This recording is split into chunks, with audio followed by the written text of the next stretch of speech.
describe Sundance in one word? Hope. Hope. Pretty good for one word, huh? Sundance! Sundance! Sundance! Hi, I'm Chris Gore here at the opening night of the Sundance Film Festival, and I've got one word for you. Party! Sundance. Crazy. Incredible. Unbelievable. Inspiring. Phenomenal. Sundance? A word? Surreal. Cool. Sundance. Sundance. Sundance. Believing. A relief. Fantastic. Slam dance. Gee. Filmy. Spirit. Exposure. Intense. Interdigitating. What? Yeah, interdigitating. It means all mixed up. I don't know why I'm here. Sundance. Sundance. I say Sundance? Sundance. Fun. Passionate. Validation. Insomnia. Pandemonium. Curious. Bold. Pure. In one word? I could do it in two. I have no idea. Cell phone. That's a great answer. Freezing. Mac. Sundance. Crowded. Sundance. I've never been so gassy. This is Festival Pass at Sundance. Star Cinema with Chris Gore. We're here at the Sundance Film Festival headquarters. I'm about to do my favorite thing, which is try to score some celebrity interviews. Can I help you?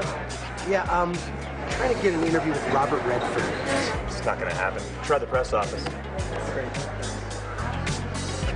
Okay, so he was no help, but thanks to my insider connections, I managed to pull off a one-on-one interview with Sundance founder Robert Redford. You seem to keep a low profile during the festival. Yeah, is that on absolutely. purpose? Yeah, it is. I mean, first of all, it doesn't need me. Whatever was needed in the beginning years is long gone. Second thing, this is for the filmmakers, and I never wanted to do anything that would rob them of the attention I think they should be getting. And they're the main focus. So it was always in a support mode that I would come in. And the third thing is that it was more fun for me just to come and see the films and not have to be Buffalo Bill, you know. The Sundance Film Festival is all about great movies, from hard-hitting docs to cool art house picks. This year I've chosen 6 films to showcase. Based on the buzz I've heard at Sundance, these movies are worth checking out. Wake up! Your whole life's getting eaten away with this kind of crap. What kind of existence is this? What's strange about American Splendor is you're not just playing a character out of a comic book, it's a character out of an autobiographical comic book, Right. a real person. Right. Did you actually work with Harvey Pekar? Well, yeah, a little bit. I mean, I'm playing a character based on a character based on a guy. I mean, it's like, it's very weird. It wasn't that strange.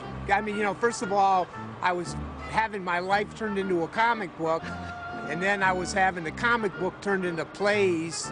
So this isn't that big of a jump. I kind of feel like Harvey's the patron saint of every creative spirit that's been trapped in a dead-end job. If people wrote a really good script, and it's got cartoon stuff in it and the documentary stuff in it, and I thought it was a really neat way to do one of these biopics, and it wasn't like a biopic. What was it like to play a real-life person? It was pretty cool, challenging, because I had to basically look and act exactly like this guy, Toby, right here. Judah had my voice, my mannerisms, my looks down pat. Hey, Toby. No, you can't have any of my White Castle hamburgers, so please don't even ask. You don't have to celebrate somebody because they won the Olympics, just the regular average dude, and that's what it's about. It sort of breaks all the rules of comic books. It wasn't about superheroes, it was about a file clerk in Cleveland. What do you hope people get out of the film? Mostly I hope that people find out who he is. If there's some kind of salvation in creative expression, I think I'd like people to walk away with the movie thinking about that. Yeah! Yeah! Woo! Yeah. That's what American Splendor is all about, the people. I hope it gets widely distributed and makes us a lot of money. Now that I'm retired, you know. This is one of the biggest collector's items at Sundance. It's the genuine nerd button. If anybody can find work for my husband now that he's retired and living at home, and just get him off my hands, get him out there. Nerd, nerd, nerd, nerd, nerd, nerd, nerd. Book reviews, like record reviews, you know, articles, comics, anything. Nerd, nerd, nerd, nerd, nerd. A livable wage would be nice. American Splendor! Nerds! American Splendor, yeah! Nerd! Nerd! And wouldn't you know it, those proud nerds of American splendor went on to take home the dramatic grand jury prize, the festival's highest honor. Look at us, we're popular. This year's Sundance also presented its special Tribute to Independent Vision Award to Oscar-winning actress Holly Hunter. One of the things that's making it different is that actors are willing to be fed creatively and sacrifice a paycheck. And this is reflected in a really positive way for independent film. Is independent film the same animal you fell in love with? Yeah, because there will always be that space open to new ways of telling stories. And we're big at Sundance at the lab on keeping storytelling alive, and the value of story to any project and character. So sometimes character and story get sacrificed to just the dazzling images. People have tried this before, Jake. It's never worked. Teddy Frazier and his crew got nailed in Vancouver just last year. Look, it's never worked before because A, they didn't flush the bank enough.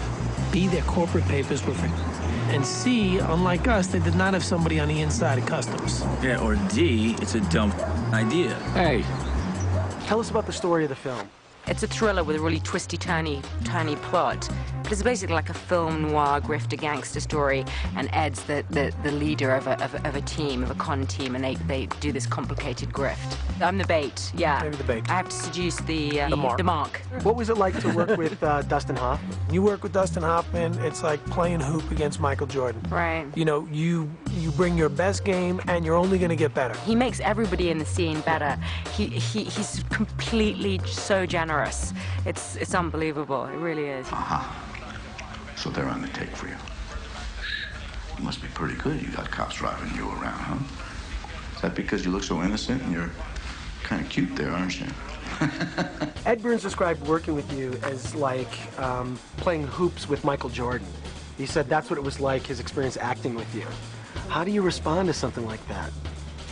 Well, he's being modest because he's leaving himself out of it. You can't play one-on-one by yourself. There are very few professions where everyone in the unit of the work that you're a part of are doing the very best work they can do, and it's not just a job. I almost wore that for this character. Did you? Almost did. Did you? I almost did. And I wore a variation, but that was one of my thoughts. Mind if we get a picture? Is that okay? I got one of those. You got one of these? I'll These are take one, great. too. Look at it. They're cracking me up.